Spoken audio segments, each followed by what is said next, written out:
Yo, what's up, team? Welcome back to Little Agency Therapy. Hope you guys are doing well. Give me a little thumbs up in the chat if you guys can hear the audio. Okay. Um, Hopefully there's a couple people chiming in here today. Just want to make sure audio is Gucci on my end. But thank you guys for tuning in. Thanks for dropping by today. Jumping in to pitch decks today. So if you guys are tuning in, drop a little something in the chat. Let me know that you guys are here and we're ready to roll today, baby. We're jumping right into it today. Feel free as we are going through anything to ask questions, drop comments, concerns, epiphanies, takeaways, whatever you guys want. We'll make sure that you guys have exactly what you need coming off this stream today. That way, you guys can build your businesses and grow. So let's go ahead and jump right into it today. We're talking on building out pitch decks, right? And the pitch deck that I'm going to show you guys or share with you guys today is the pitch deck that we were able to close upwards of 800 deals between my consultancy and inside of our agency. And this is something that we ran regularly, right? With that being said, like you can tailor this however you want. It's more of a blank template that I'm going to be sharing with you guys today. But this is the proven concept right here. This is the proven thing that has been able to scale our agency, our consultancies, and it works really well. Now, I will preface that these pitch decks, like this isn't like the golden ticket to just closing a bunch of deals. There's a lot more involved in closing deals than just having like a really cool and nice pitch deck. Now, don't get me wrong, like it is very helpful to have a guide and a tool to bring you through and be able to explain your service the way that you want it to be explained with visuals and things like that. And especially if you're running like a creative agency, this works really well. But I will say discovery plays a much larger part of your ability to actually sell and land clients, right? So with that being said, make sure you guys have a very strong, very thorough discovery process. Maybe at some point I'll break that down as well. But I wanted to give you guys a nice little template of a pitch deck that will actually be helpful for you guys in building, growing, and scaling your agency and having some sales resources that are very effective when it comes to pitching what we consider like smaller enterprise type clients. Now, these are more templated style pitch decks. So very little customization goes into these ones specifically. These are for like a little bit smaller deals. I will say if you are pitching a little bit larger deal, I'd say north of like 20K a month. Those types of deals are going to require a little bit more customization, a little bit more thought and specificity. Now, if you are doing a little bit more like lead generation, things like that, having like this demo deck or pitch deck is super helpful. And I'm going to break down kind of the thought and psychology behind it, as well as the structure. So let me share my screen with you guys today. Give you guys a little bit of knowledge here. And we can just kind of hop into things. I'm gonna bring this over here real fast. That way I can read chat at the same time. If you guys have questions on this, feel free to drop them in the chat. Happy to answer any questions on this. But this is the deck that we utilize, that we use all the time. What's up, Kirch? Kirch, we love a good pitch deck. Always. We always love a good pitch deck. So on these smaller enterprise pitches, remember, like this is like probably somewhere in between like 2K a month to like 10K a month. Like this is a good range to utilize these styles of pitch decks, and this is actually one that we use internally with a lot of our clients, and just kind of giving you guys the idea or the background on it. And so when it comes to these style or these smaller enterprise pitch decks, this is kind of the structure that we follow, right? So it's a little bit more of a templated approach. It has some light customization, but the idea here is that it doesn't really require more than 2 hours to put together. It's going to be a little bit more case study heavy. It's going to have more heavy on the results, because at the end of the day, like small enterprise businesses want to allocate their dollars the most effectively, right? They're going to hold their money a little bit closer to the chest. And so they're going to be more focused on investing into agencies that are going to move their bottom line forward and actually be able to get the results that they say they can get. Now, of course, large enterprises are looking for that as well, but you got to think about, the way that Fortune 500, Fortune 100 type companies think, even Fortune 1000. It's, they have a marketing budget that they absolutely have to spend. And so sometimes they're just looking for new, fresh ideas, and maybe they strike gold, but sometimes they also strike out, right? That's why they go through so many types of agencies. And that's why you hear of agencies all the time getting opportunities with people like Nike and Apple and Coca-Cola, right? It's not that they did anything too spectacular. It's just they just provide opportunities for new ideas, and they have a marketing budget they have to spend. Now, if you're one of the lucky ones that gets to work with a brand like that, then hats off to you. But at the end of the day, like, you have to think about how a small business thinks versus how a large business thinks, and they're two totally different things, right? The smaller brands, right, they're going to be thinking of, how can we grow this business? How can we move revenue up? How can we move the bottom line forward? Right? Those large businesses, they're thinking more along the lines of, well, we're just looking for new, fresh ideas. And maybe if we hire this agency, we'll get the one knock it out of the park home run that we're looking for. Okay. Now, these decks, under 20 slides, we're not asking for a whole lot of money, at the end of the day. So less fanfare is required on these decks, and we want to keep the time investment relatively low, and for lower ticket projects, right? We don't want to spend like 5-10 hours on a deck like this. Now, if you're doing a larger pitch, right? Big retainers, 40K a month type deals, then yeah, spend some extra time on your pitch deck. That's how it should run. That's how it should go, right? You should be spending more time on something that's a bigger deal. But for deals that are, and hopefully you're charging more than 2K a month for your agency services. If not, hit me up. Okay, we'll make sure you're charging what you should be charging. Because if your clients can't afford that, you're either in the wrong niche or you're looking for clients in the wrong areas, right? So ideally we're above 2K per month on the deals that we're pitching. So price aside here, let's keep moving forward. Okay. So for the small enterprise pitch process, this is very general. There's a lot more that would probably go into like what the pitch process actually looks like, but a general overview is like, hey, we generate a lead, we get a discovery call, we show them a capabilities deck or give them a little bit of information about what we do. We do the full discovery. Discovery process is very in depth. This is where you're pre-handling objections, you're getting all the information you need to then be able to put together a more templated approach in what we call like a second call close. Now, some agencies, they move directly into a one call close. Totally fine to have a one call close, but some people do a one call close, some people do a two call close. I will say the differentiator here is between probably the type of service that you're running. If you have more of a complex service, if you have multiple service offerings, if you're offering creative paid ads, right, it probably makes more sense to come back with something a little bit more customized on a second call close versus, if you're doing something that's a little bit more simple, say like lead generation for painting contractors or lead generation just in general for one very specific niche. You can probably cover a lot of that in a one call close, right? So with that being said, there is some differentiators there. Normally a lot of our lead gen guys that we work with, they pitch on a one call close, sometimes a two call, and then a lot of like the e-com side of the business, they are all pitching specifically on a two call close if they have a little bit more complex offer. And then from there, you might have to move into some contracting and negotiating, some of more of like the logistics on the back end. But like overall, that's like the simplest pitch process that we could possibly lay out. But that's how it goes: lead generated, discovery call, second call close, contract negotiating. Now, once again, you sometimes will have a one or a two call close, depending on what your process looks like. So if you only do a one call close, then you could just take discovery out because your discovery will be on the first call anyway. So all right, so let's jump into the actual pitch deck and what it looks like, and let's lay it out step by step here for you guys. So essentially, whenever we start a pitch deck, we always start with a brand name growth strategy, right? And you might have your logo in here along with their logo, right? And it's kind of like, hey, we're working together. This is the growth strategy. Now you'll notice that we have this nice little border at the bottom here.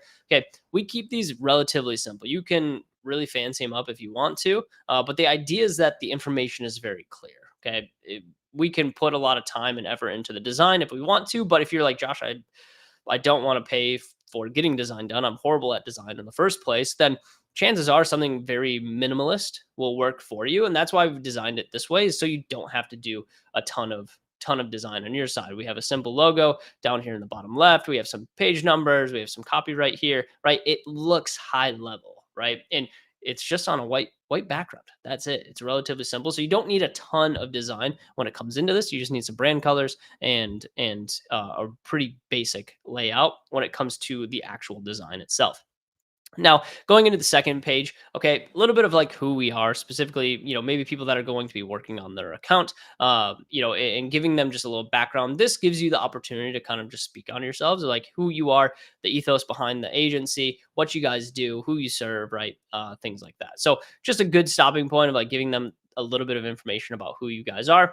Not the most necessary slide, but humanizes the interaction just a little bit more. After that, we move into the challenge. Now, this slide is completely customized based off of the first call or the discovery process. Or if you guys are doing something that's a little bit more of like a one call close, these are like preloaded challenges that you probably are going to find every single time when you're doing your discovery, right? And so, once again, these are customized to the constraints your prospect is having, and you should have learned these during your discovery call. Okay. And we're going to list them out here. And we're usually looking for up to at least three constraints, ideally, and things that are actually going to help move the needle where your solution is able to be placed into here and say, hey, you guys are currently having this challenge, and eventually we're going to get to a solution. All right. And for us, we need to be able to bridge that gap, right? That's what this slide's kind of for, is like we're setting up the challenge, we're setting up one side of the bridge. Okay.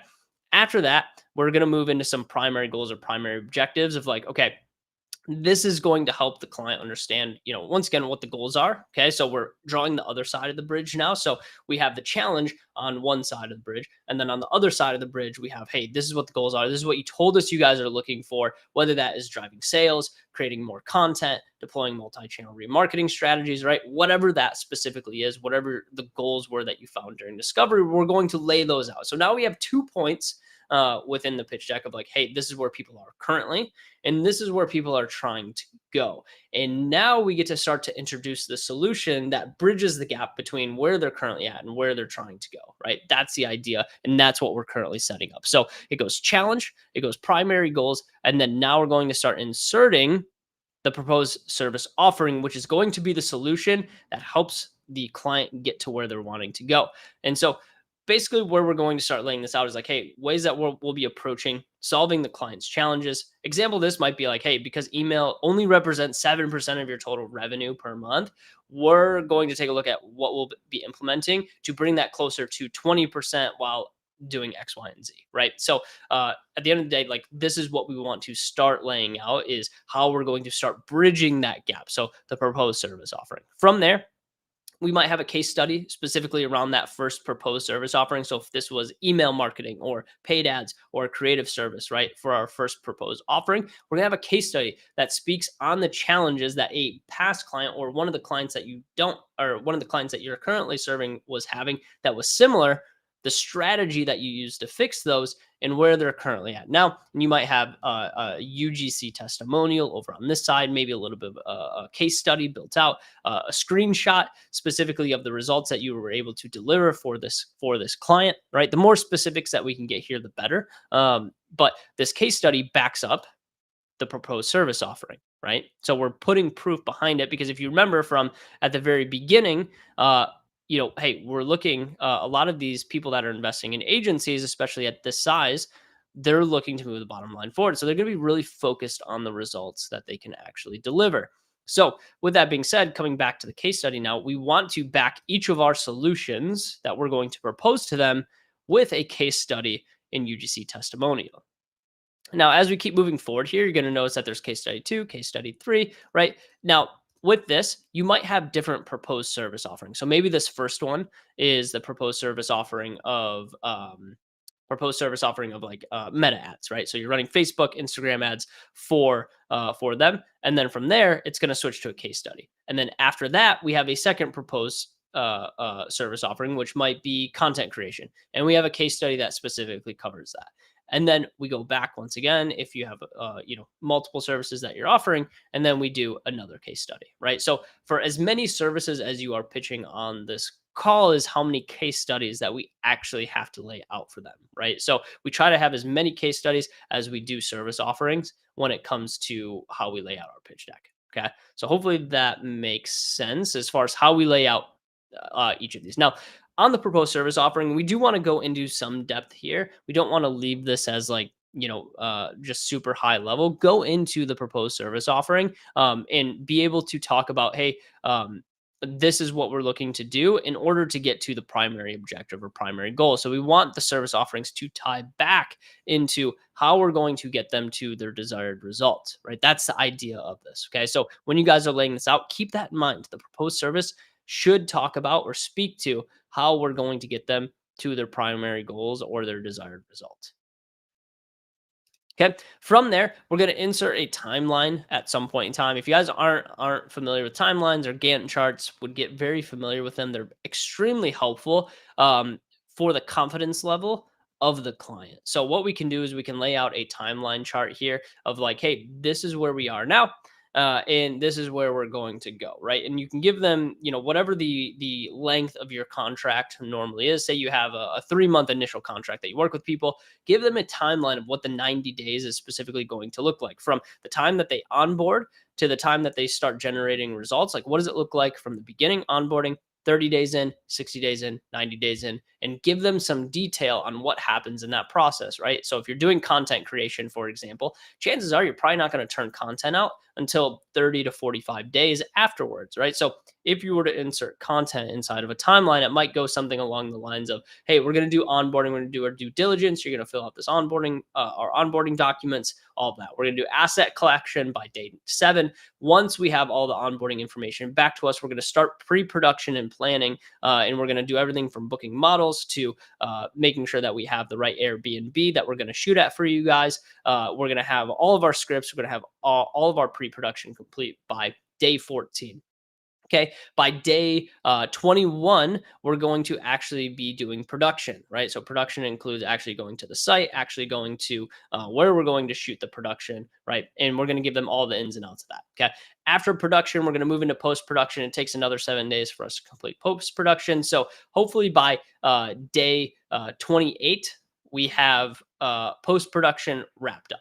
Okay. So day 28 post production is going to be wrapped up. Then we're going to enter into revisions and feedback, right? Where your team is actually going to be able to give us revisions on the content that we produce for you guys, right? And we can make those final touches, final edits, and then hopefully by day 30 or day 35, we're able to get our first round of content back out to you guys, right? So this timeline is going to give them a lot of confidence that you guys can actually deliver what you say you can deliver, right? And so it shows them the exact process from day 1 to day 30 or day 1 to day 90, exactly how the process works. And that instills a lot of confidence in the prospect that you're actually going to do the things and that you have a system internally to manage them and to be able to deliver the result that you're talking about. Okay.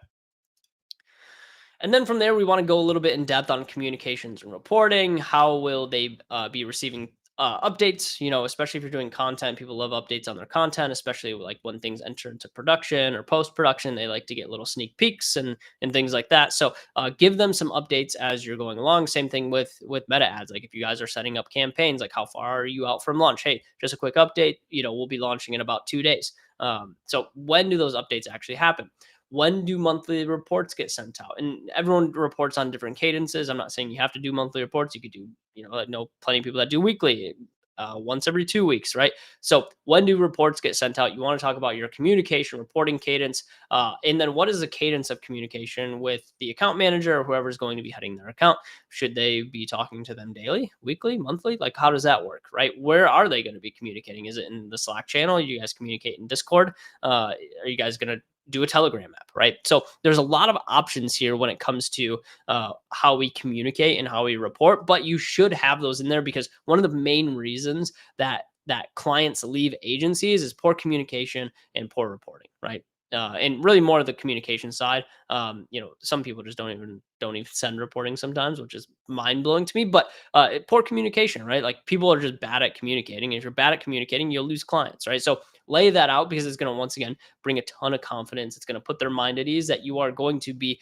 communicating well throughout the process of working together.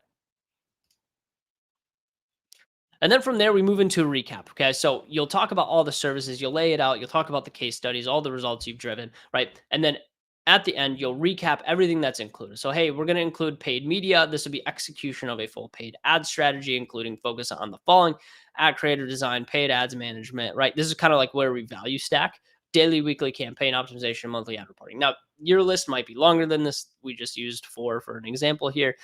SMS might be execution of full SMS strategy, including the following: ongoing SMS growth strategy, monthly SMS marketing calendar and preparation, four SMS campaigns per month, SMS automation, optimization, and monthly SMS reporting. And then you'll do the same thing for email. Okay, execution of complete email marketing strategy, ongoing email marketing strategy, monthly email marketing calendar and preparation, eight email campaigns per month, email automation optimization, monthly email reporting. Okay. And so you'll recap everything for them and make sure that it actually makes sense. Okay. So everything that's included from the paid media, SMS, email, right? You might have a creative service you have to plug in here. You might have a CRO, website design and development, whatever it is, it needs to get plugged in here. And you need to recap all of it before you get to the price point. Okay, so we're not talking about price point. We're just making sure that they understand everything that's included. And this is normally a great trigger of like, does that make sense of like what you guys are actually getting? Does the service make sense? Okay, all of that. Okay. And from there, you'll be able to answer any questions on how the service is delivered, any of the case studies that you talked about, and actually what is included inside of their service package. Now, if we go one more slide, okay, you're gonna notice that we kind of have this Q slide. Now, this Q slide is really important. Like, hey, what would it look like to partner with us, right? And at this point, I normally ask that. Okay, well, do you guys have any other questions for us? Normally, at this point, they're like, oh yeah, like I'm curious about price point. I'm like, okay, cool. Well, price point aside for a second, is there any questions that you guys have about our process, our system, how we specifically work? And does it make sense how we're going to get you from wherever they're currently at? So say they're at, 20K a month. Okay. Getting you guys from 20K a month to 50K a month utilizing X, Y, and Z, right? Does it make sense how we could get you there? Right. And they'll be like, yep, it all makes sense. Okay, got it. So from here, we want to do a temp check. We want to feel how confident they are that this is actually something that they're going to move forward with. And so this is where we utilize the classy. And I don't know if it's Hermosi or who originated it, but we use that classic scale of 1 to 10 here, right? So on a scale of 1 to 10, one being Josh, this is the worst call I've ever taken in my entire life. I can't wait to get off of this call. And a 10 being this is exactly what we're looking for. This is literally a dream come true. Sign us up for this. Where would you put yourself on the scale of 1 to 10? And a lot of times they're going to give you probably anywhere between a seven and an eight, six and an eight, right? Somewhere in that section. People love giving sevens, such a cop out number, right? And so people will say seven. Okay, got it, seven. I've gotten worse numbers before, to be honest. What would get you to a 10, right? And then from here, they can kind of give you, well, I just really want to think about it. Or I just really want to know the price point. If the price point's in alignment, this looks great. Okay, cool. So we just have to talk about price. So they're going to give you objections. They're going to give you the thing that is going to hold them back from pulling the trigger on this call. Okay. And that's where we have to pre-handle any last objections before we specifically talk about price point. Now, when we're handling these objections, there's a myriad of ways to do them. But really, the reason that you're getting objections at this point in time is because we probably didn't cover it during the discovery call of like things like, hey, we missed like the timeline of like when they're looking to get started. We maybe missed that there's another partner involved and that there's another decision maker and they have to go back to that decision maker in order to make a decision, right? So there's a lot of things that can happen here that we missed during discovery that put us in a position for them not to make a decision with us today. Now, here's the thing: is like, yeah, the goal is to close a deal, right? And if we can close a deal on this call, let's go ahead and push for it, right? Because they're in better hands with you than anybody else. And if you feel convicted about your service, I think you should push for closes over the phone and not just ship off an agreement into their inbox and say, okay, well, whenever you guys are ready to go, let's do this, right? Because here's the thing: is like the way that we take discoveries and the way that we lay things out is that we put people in a decent amount of pain and discomfort when it comes to where they're currently at, right? And if we feel like we can get them to their goal and their desired solution, then I feel like we should feel convicted that we should try to close them as soon as possible and get started to start getting them closer to where their desired result is. And for some reason, I don't know why people have a hard time grasping the concept of, well, I don't want to be pushy on sales, or I'm not like the classic sales guys. It's nothing about being pushy. It's that they're currently in a state of pain and they're not getting the results that they want. So we should feel convicted to get them into something, into a service that is going to get them the desired result they want. And that's the way that you have to start thinking of this, is that this is not a, hey, we're pushing people to sign up for a deal, right? It's like I don't want it to feel like we're pressuring people into this. That's not the case. The case is that I'm so convicted in what we do. Like, you're better off being with me than being on your own, right? That's the kind of mindset we have to think about when it comes to sales. Is that they are better off with us than either doing it on their own or any other partner, right? So keep that in mind as you guys kind of go through this, and as you try to start closing deals on a one call basis, is that, hey, they're better off with you, right? Like, you should be that convicted. They're better off with you. Like, let's get them across the line as soon as possible, because at the end of the day, we all know time kills deals. And if we let them off the phone, the chances of them not closing continue to increase the more time that goes by. And once again, if you're great at what you do, you believe in your team, and you guys can fulfill at a high level and deliver an awesome result for your clients, you should feel convicted to try and close people as fast as possible and get them in and get them to their goals faster. Okay. Now, once I move them to a 10, and normally I don't move past this until I get them to a 10, right? Of like, got it. Well, does that move you closer to 10? I pre-handle the objection perfectly. We'll say, and it's not always the case, but we pre-handle as much of the objections as we can. Okay, we get them to a 10, like, yeah, like that all makes sense. Like, yeah, like honestly, if price is right, I'm ready to move forward. Okay, got it. And then from here, we move to price point, which the investment for this is, hey, it's $12,500 per month for everything that we talked about, that we included. Now, one mistake that we see in pitch decks that people often have is that they put the investment with the recap, right? And they break it all out, okay, of like paid ad or paid media, SMS, email, and it's all segmented out, right?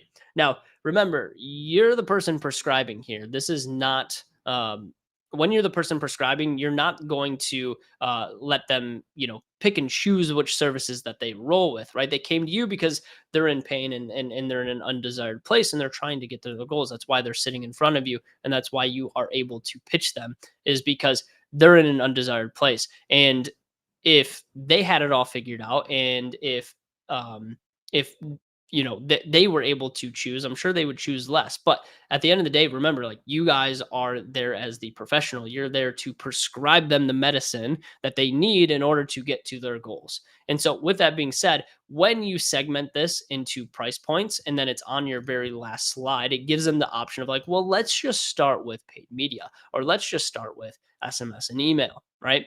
Now, this is the prescription, right? Of like, hey, this is what it's going to take in order for us to get to the goal. That's simply it, right? And when we put all of these things on the end slide with individual numbers of like, paid media is going to cost this, SMS costs this, it allows them to kind of come back into a place of like, well, what if we just do one of those, or what if we just get started on a little bit more of a trial period, right? Now, one thing that you could add to this as well is like the term length, right? You could put it in like smaller letters right below this, of like, hey, it's gonna be $12,500 per month for the next 90 days, or for the next 3 months. Okay. That's sometimes how you can segment this out a little bit more. But for the most part, we want to just have the investment as the investment on the very last slide. It works really great. And then the last thing that you hopefully have to overcome is the price point. Now, is this cheap for a service? I mean, honestly, for all three, that's actually not a bad price point. I don't think 12,500. I think that's relatively reasonable for getting a three-tiered service like paid ads, SMS, and email. Now, with that being said, like, hopefully the last thing that you're overcoming here is going to be the price point. If it's just the price point of like, oh man, it feels expensive, right? You guys can break down, and Cole Gordon has this thing called the open wallet, right? Where you're like, well, are you able to talk about finance openly with me for a second?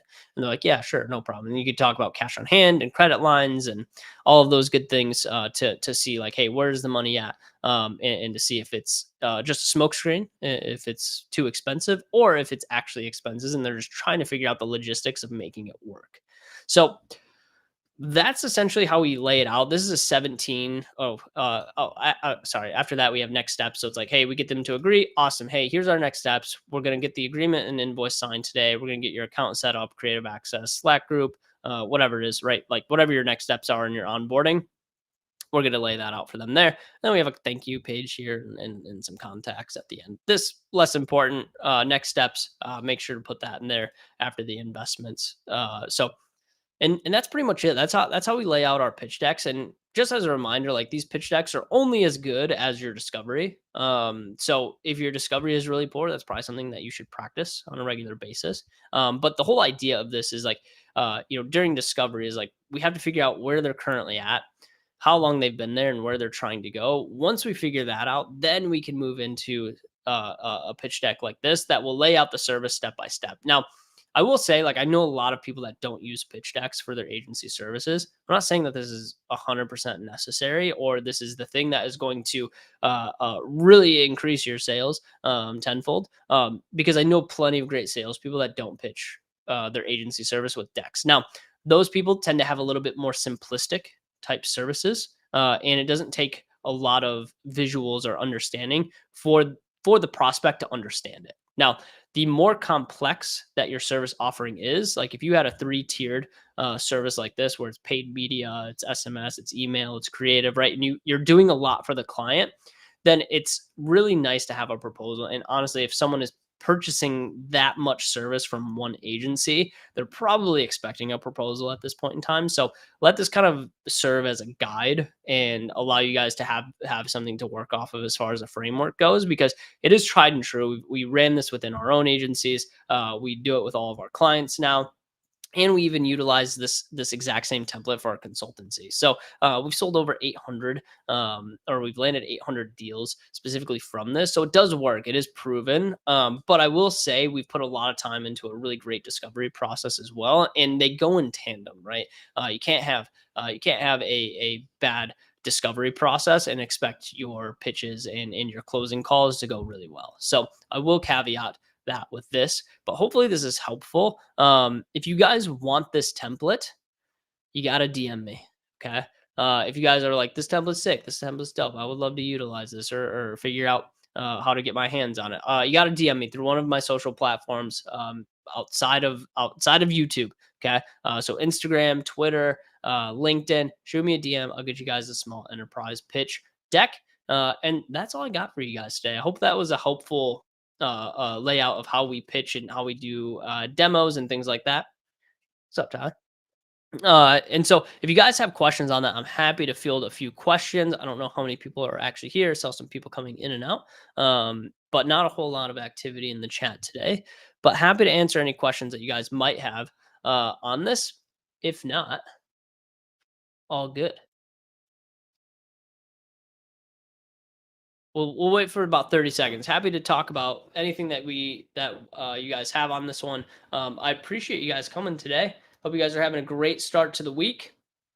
We're rolling over here, just crushing it on a daily basis. I love that it's getting dark again around this time. It during the summer it's so bright in the afternoon. So I'm very excited that it's getting dark out at this time again. So I love some late night work sessions, things like that. So all right. I don't see any questions coming in, but I appreciate you guys coming in today. I appreciate you attending a little agency therapy. If you guys want this deck, shoot me a DM on the socials and I will get it over to you.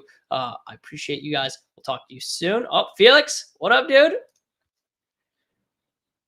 Had in the background, forgot to comment. Great vid. Appreciate you, brother. Go back, rewatch it. If you want the deck, shoot me a DM. We follow each other on socials. So I appreciate you guys. We'll see you in the next one. Much love. Peace.